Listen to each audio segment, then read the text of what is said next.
Meantime, right. the other big story going on, at least some people are covering it and asking some questions about it, is why did Jay-Z and Beyonce travel to Cuba to celebrate their 5th anniversary, their wedding anniversary? It was a very public event. What is it with Hollywood celebrities going to Cuba? Of course, it's run by a dictator, and there are a lot of problems going on there. It's not necessarily a free country, so what is the obsession?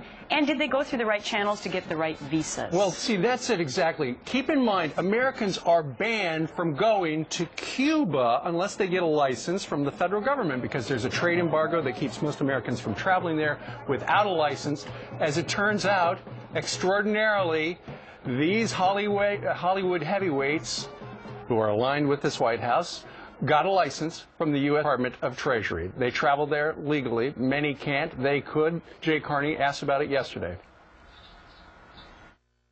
Decisions made about cultural travel and academic travel are made by the Treasury Department, and I would refer you for specific cases to the Treasury Department. It is certainly the case that under this administration we have eased the ability to travel to Cuba for those purposes, but the decisions at the individual level are made at the Treasury Department, not here. But the trip was sort of billed by them and by the Cuban government as a tourism trip. Again, that's not a White House matter, that's a Treasury matter. That prohibit tourism from... Right, and there's a process in place where those who would like to travel seek a license to travel, and that's done through Treasury. It's not done through here. So it's not something we have any insight into or comment on. So it was their 5th anniversary, and they got this this license from the U.S. government, part of the people-to-people visit. People-to-people visits got started under Bill Clinton. They got reined in under George Bush, and they were revived by the Obama administration. They admitted they loosened things up for people that want to travel over there, and they actually took advantage of it.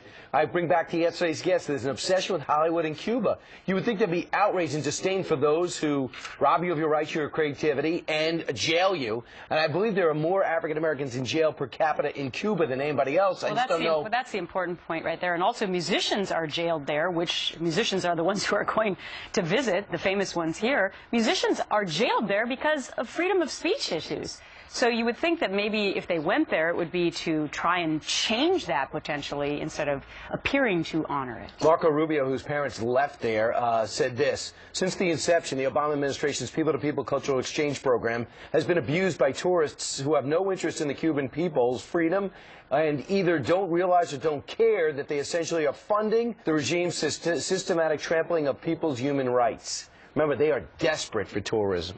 So anyway, it was okay for them to travel, but not for